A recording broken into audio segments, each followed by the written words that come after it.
Joe Biden is the projected winner in Michigan, adding 16 electoral votes on his road to 270. NBC News correspondent Steve Patterson joining me now from Detroit. Steve, talk to us, if you will, about turnout there and the impact it's been having on the race in Michigan. Looks very, very busy behind you.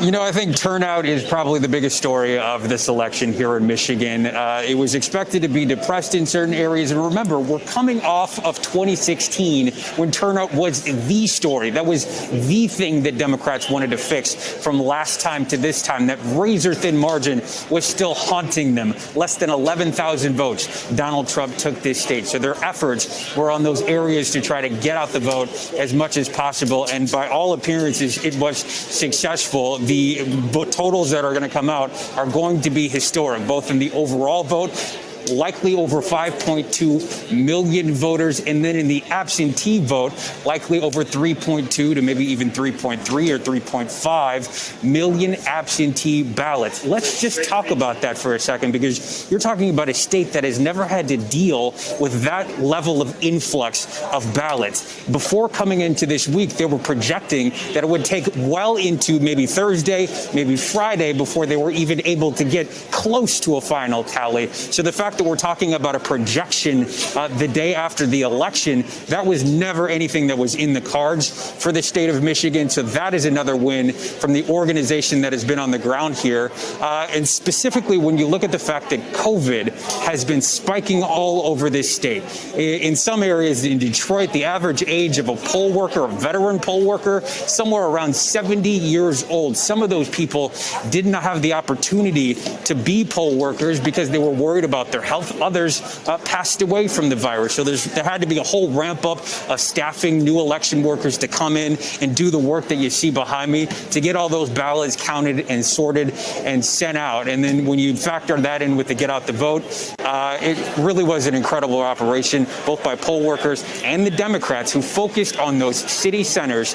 They knew that the absentee ballots were going to come from those places. And that's what we saw at the tail end of this election. You're looking at Flint, you're looking at Kalamazoo, you're looking at Grand Rapids, and right here in Detroit, where I've been speaking to the city clerk all week, she was telling me turnout was going to be something like 50% when it will wind up being, as projected, something more like 53 to 55%, which is even more historic than originally thought. That's expected to blow away about a decades-old overall vote total here in the state of Michigan and here in the city of Detroit. So that truly is the story of what happened in this state. I think Democrats were traumatized by what happened, and they wanted to fix it.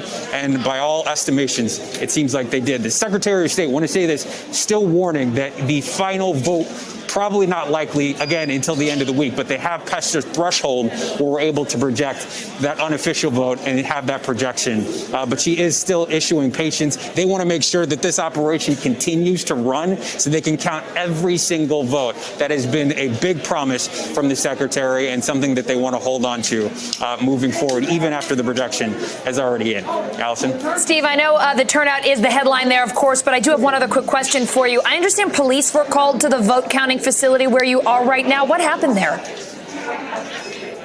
Real quick, Allison, if you want to see the division in this country, just take a look behind me. I don't know if we can rotate. You can see the poll workers over here, and then behind that glass, those are some what I would call disgruntled, disenfranchised protesters. Some of them were outside of the building earlier. They were trying to push their way in.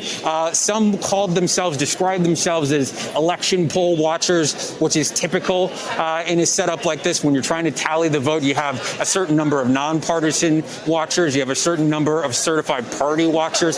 That number was at its threshold, according to reports that were here. I wasn't in the room when it happened, to borrow a Hamilton phrase, but from what I understand, that had reached a threshold. Some of those partisan watchers were upset at not being able to come in. Some of them obviously influenced by the rhetoric that we're now hearing in the lawsuit by Donald Trump, certainly, and wanted to make sure that they got their message heard to push their way in. And they were met by heavy resistance. Police were called in. They were pushed back out. I'm going to send it back to you because this is going to get pretty loud pretty quick.